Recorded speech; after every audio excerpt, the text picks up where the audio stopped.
Well, hi everyone.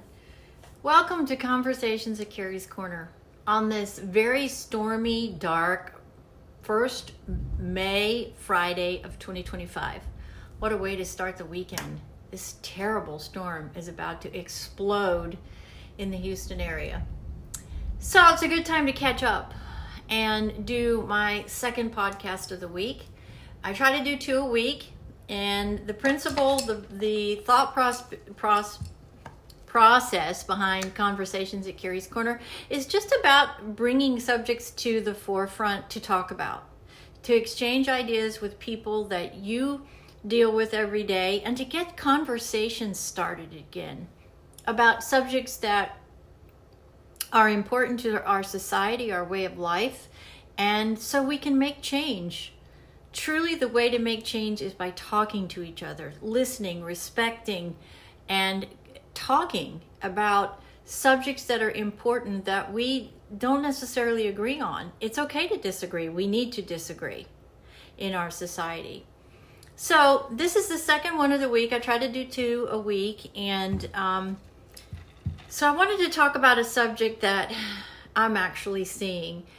And it's a good subject. This one is a really positive change that I'm actually seeing, and I have been seeing for a while, and then it was solidified this week when I had a meeting with one of my peers who is a small business owner, and it really, what she told me really made me realize that what I'm really seeing is really happening, and it's a great shift in our society, and it's a shift backward, and that's a good thing. Most of the time it's not a good thing, but in this case, this particular thing that I'm talking about, this backward shift is a backward shift to conservatism and a previous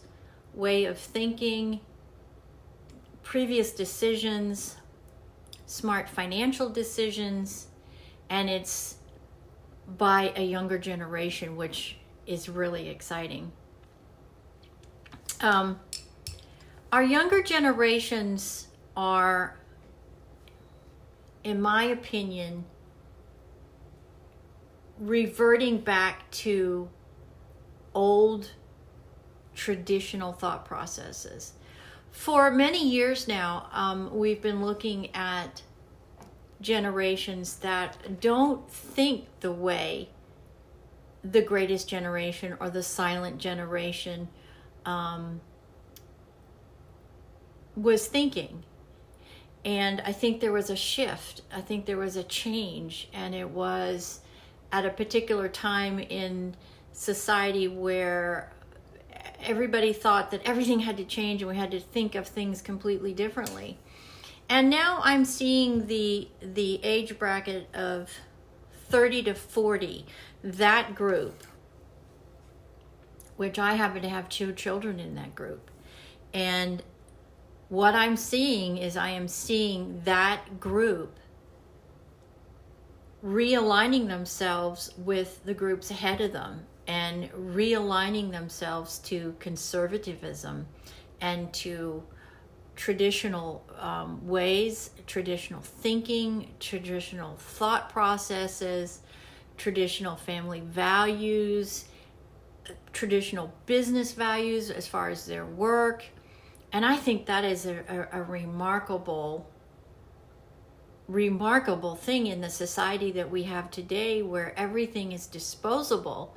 So to see this particular group completely shift and go back to those sort of old-fashioned ways and old-fashioned ways of doing things and thinking about things and making their decisions based on not necessarily what they might have been thinking when they were younger, but now that they're at this age where they're having children and they're planning for what's going to happen in that next stage, and then once their children are in college, what's going to happen even in that next stage.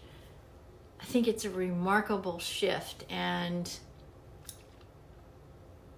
it's really exciting to see. I have a 38-year-old, a 37-year-old, and a 32-year-old. And actually the 32-year-old, I think, is more traditional and more conservative than his older siblings. And I see this in his decisions. I see this in how he decides things. I see this in how he reacts to the social pressures that he's under at his work, in his relationships, in his interactions with us, his parents, the interaction that he has with his peers and his siblings. And this age bracket, even more defined, I would say from 30 to 34, I think is even more traditional than the 35 to 40-year-olds. And it's not just my son. I see it in his peers. I see it in others in his age bracket that are returning to this very traditional thought processes, traditional ways they want to live their life with their relationships, the career paths that they're taking, how they deal with the challenges and stresses at their workplace. They have definitely shifted to this much more traditional 50s and 70s time period, because the 60s in between there was a blow up, right? We had the craziness of the 60s and the open love and open marriage and all this kind of stuff in between these two kind of the 40s and the 50s and then the 70s. But in that 40-year span, in the 60s, everything just sort of went crazy and out the window. And I feel that's sort of like what happened in the late 90s and then into the millennia.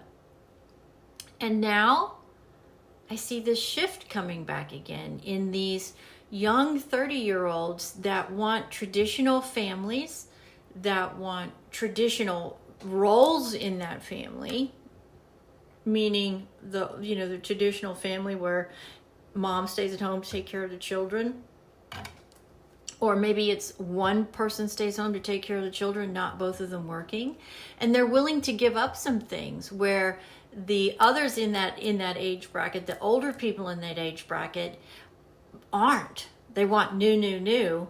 This particular set of adults are willing to take the hand-me-downs, not necessarily buy new, realizing that they've got to work for things and it's not just all handed to them. And I think that is a major shift in our society. And I see it in this 30 to 34-year-old. And the reason I say I see it in my son, but my career is in the insurance industry. And so I have a lot of conversations with a lot of different age groups, a lot of different age brackets. And this particular bracket is very tuned into how they need to financially take care of their business. And it is definitely a shift back towards the greatest generation. And I'm not sure why, except maybe it's because this generation has seen and experienced the technology boom. And now they're starting to see the negative effects of that technology boom. And they're not 100% sure that they like that when they compare it to like their parents' generation. We certainly didn't have that. I can't even remember when my first cell phone was, but it was well into my adult years, in my, late 40s maybe. So I do believe there is definitely a shift, and it is a shift towards a much more conservative ideology, decision making, roles in relationships, getting back to church, bringing faith back into their daily and weekly thought processes. And I just think that it's an amazing shift. And as somebody who is a conservative in the world today, I want to nurture that. I want this generation to continue to feel like that's okay, and to continue to make their decisions based upon traditional conservative values and roles. Because when you look at from the 40s all the way through today, the most successful generations are the ones who have those values. And I would love to be able to know that my grandchildren and their children have an opportunity to have that life. And I do believe we're starting to see that. I'm not sure what the catalyst is for it. Maybe that conservatism is now okay, that we've elected a conservative president. I don't know, but I think it is definitely a shift in our society, and I think it is something that we all need to be encouraging and supporting, just like with anybody, though. I mean, I don't think one is better than the other, or one thought process or one theological process and thought process is any better than the other.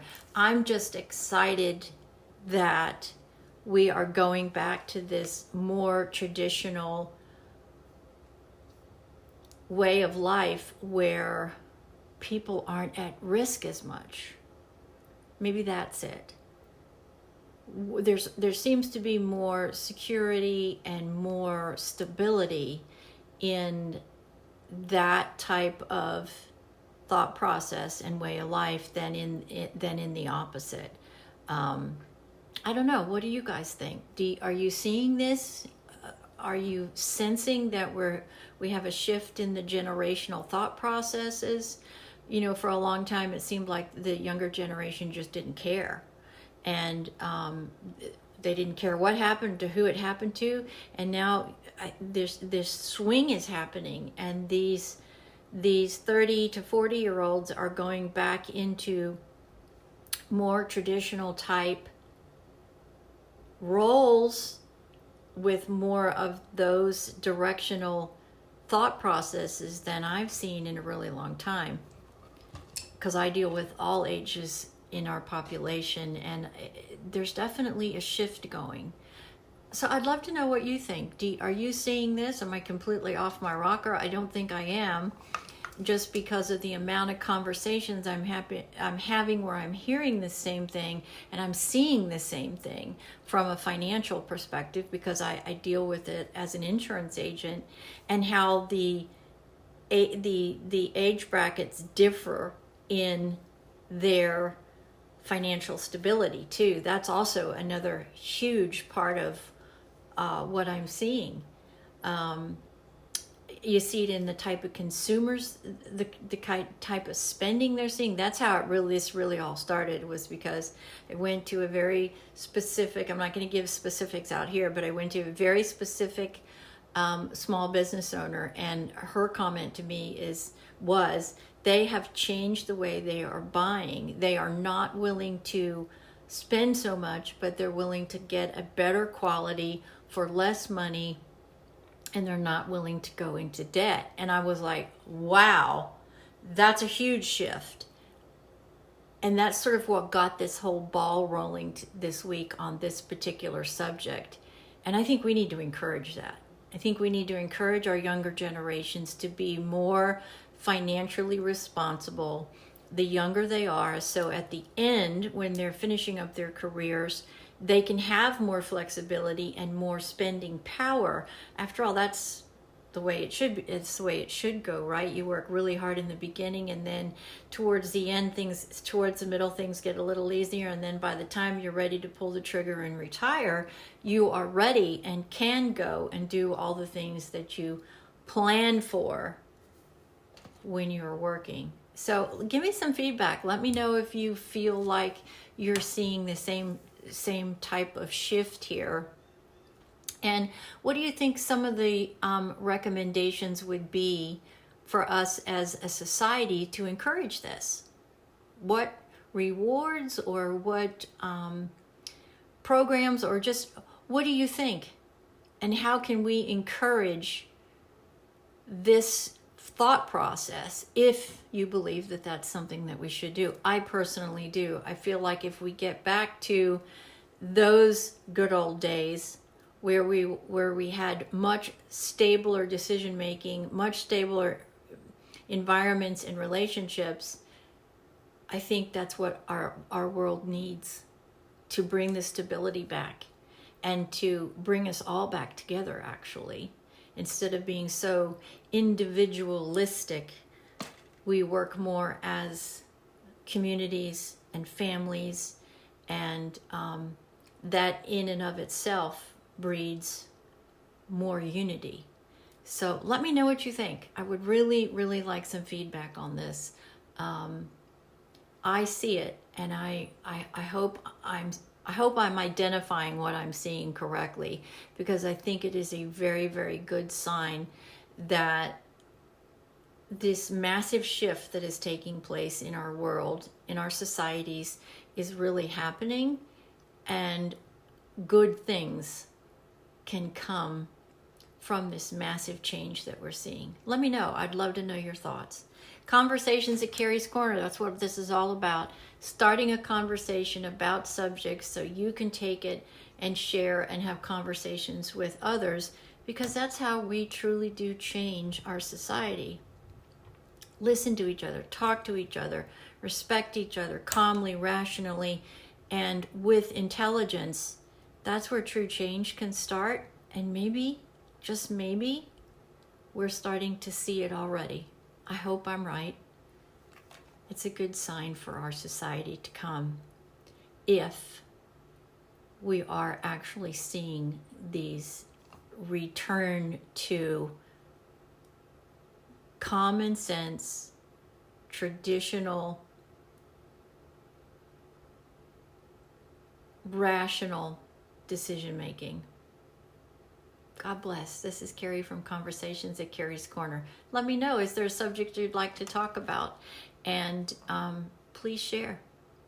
Get this out there. Let's get back to the table. Let's get back to talking to each other and solving our problems peacefully, intelligently, rationally, with respect and dignity.